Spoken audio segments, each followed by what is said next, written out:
Nag-viral nga ang video ng isang rider na na-hold up sa Taguig.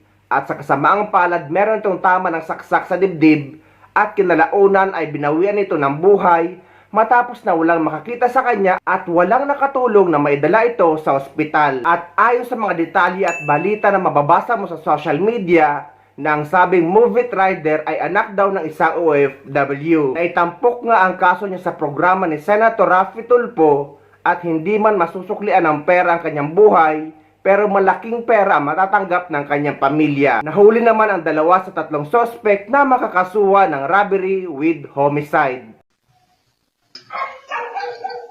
Tulong! Boss, tulong! Boss! Tulong po! Boss! Boss, tulong! Tulong! Tulong! Boss, tulong! Tulong! Tulong po! Boss! Tulong! Boss! Tulong!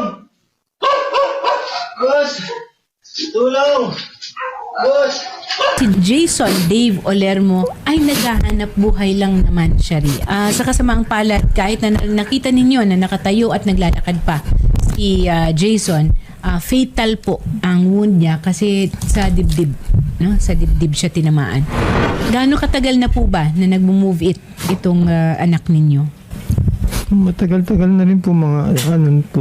May isang taon na ba? Mahigit na po. Mahigit na. Opo. Nakatapos ba ng pag-aaral si Jason? Natapos po siya ng K-12 po, ma'am. Hindi niya na po patuloy yung college niya po. Meron na bang pamilya?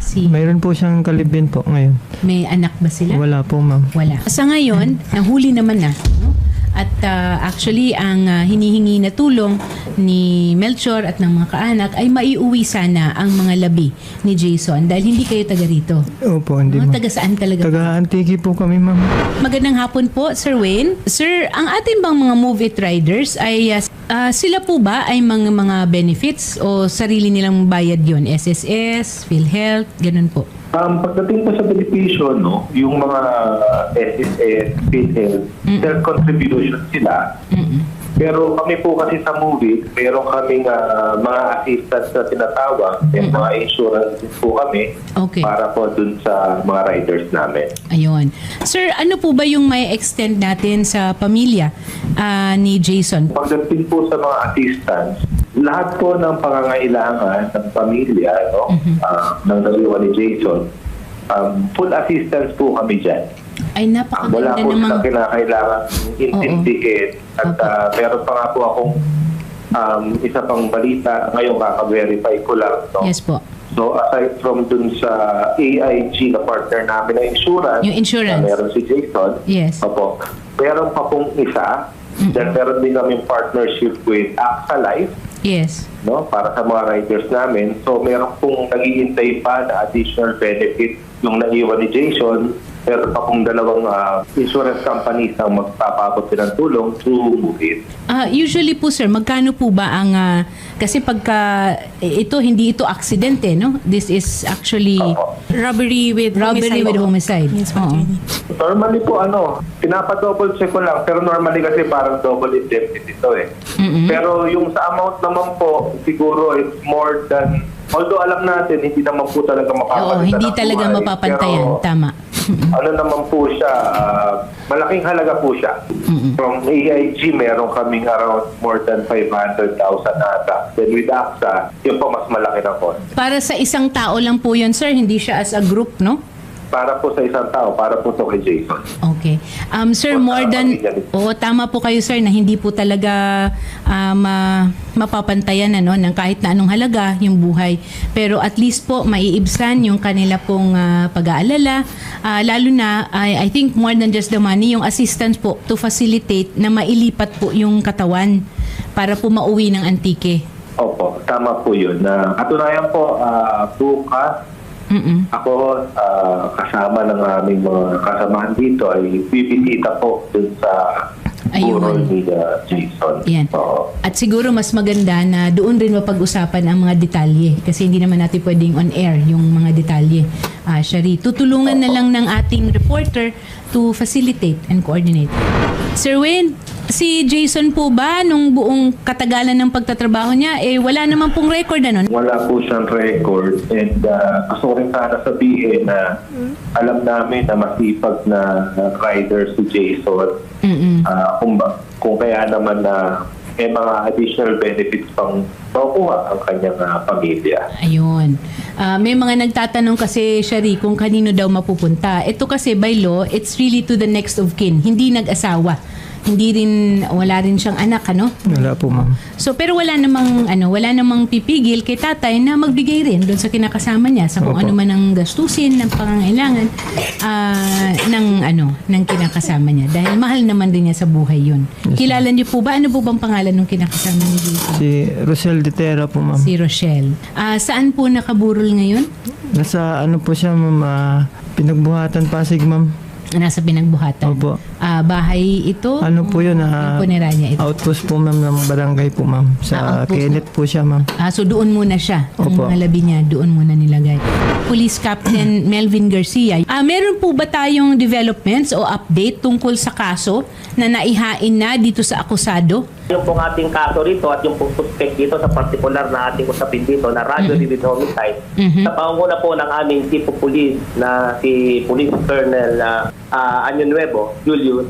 So kami po ay nag-conduct agad po at gumawa po ng isang manhunt operation matapos po namin ma-identify itong dalawa pong suspect na siyang sala rin po sa insidente na kung saan napatay po itong ating butit rider na si Jason Day. Ito po ay i-file rin natin sa prosecutor at sinampahan po natin ng robbery with homicide noon pong March 12. Arestado po agad po natin Okay. ang mga suspect po nasabi. Ilan sila, Sir, Captain Melvin? Dalawa po sila, si Jonard Alcantara po at ang isang minor de edad po na si alias Jeffrey. Paano po natin na-establish na minor de edad talaga? Yung pong magulang, pinasabit po natin ng NSO o Okay.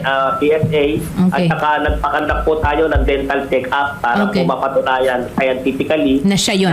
itong batang ito pong suspect natin ay minor de edad po. Ito po bang mga ito, yung akusado po, ay may record na dyan po sa inyo o sa ibang mga police station natin?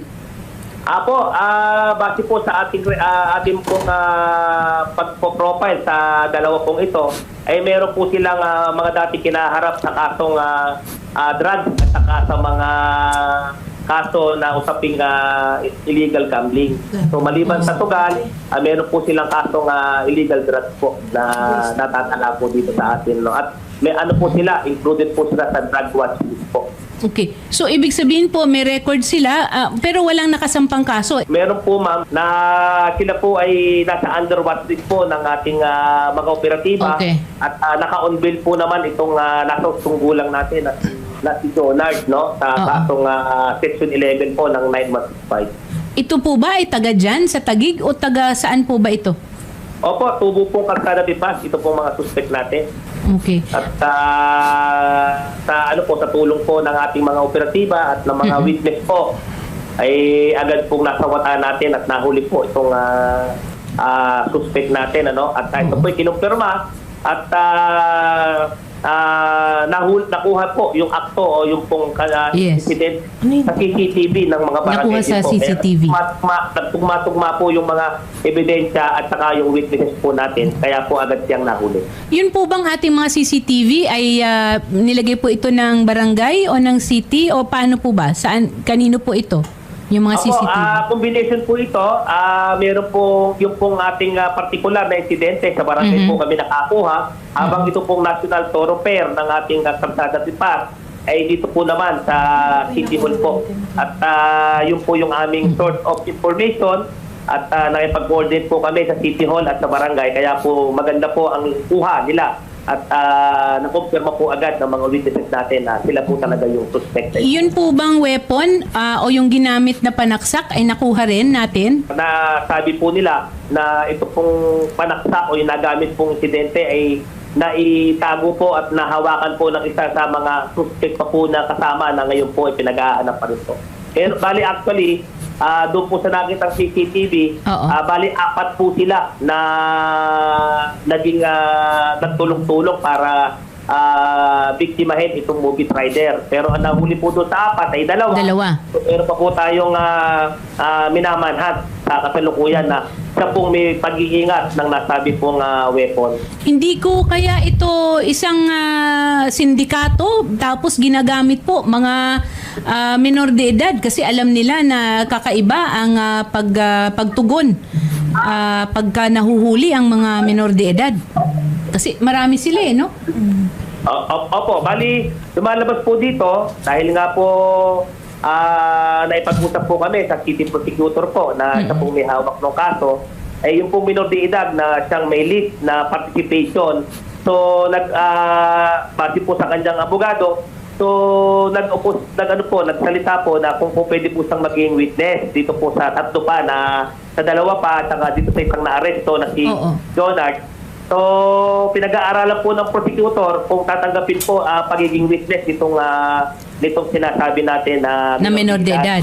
Hindi Kung kalayo. 3:45 po ito nangyari, mga anong oras po na meron ng lumabas sa area para matulungan siya? Hindi naman po, nung pong narinig po na may humihingi po ng tulong at saka commotion, may mga bystander lang din po sa hindi kalayuan. Alam niyo naman Okay. po ang Kamaynilaan. Yes. Hindi naman po ito kagaya ng probinsya na pagka ganung oras talagang tulog po lahat ng tao. Oo. Dito po, may mga gising naman po ng mga oras na yon. Nadala pa po sa ospital at may buhay pa po si Jason nung nadala sa ospital? Hindi na po, so parang dead on arrival na po yung yung biktima. So pinrasis na rin po yung crime scene sa Soco. On-site na rin po ang pagkakaano. So Okay. doon na rin po na imbestigahan. Ilan po ang tama? Isa lang? Isa lang po sa chest po, sa dibdib po. So mukhang Fatal po nakagip ang talagang tama. puso siguro niya, no? Yung area na yan. Maaari Or po. lungs. Pwedeng Opo, yun. fatal po ang tama niya, Yes. lone stab wound po. Sir, isa-schedule po namin kayo, tatawagan po kayo yung reporter din po, makikipag-coordinate po yung dun po sa pag-transfer and yung dun po sa Move It po, yung tulong po ng Move It. Apo. Sa PNP din po, sasamahan po namin kayo. Ito nga yung paulit-ulit na inaanunsyo ng PNP at ng DILG na dahil daw sa pagmahal ng droga ay patuloy na bumababa ang krimen sa Pilipinas. Ngunit kabaliktaran naman ang nararanasan ng mga kababayan natin sa Pilipinas na halos araw-araw ang huldapan, patayan, na ang karamihan sa mga biktima ay mga inosente na lumalaban ng patas at naghahanap buhay. Umakyat ang presyo ng droga, bumaba ang krimen sa buong Pilipinas. So it's working. Rock war 2.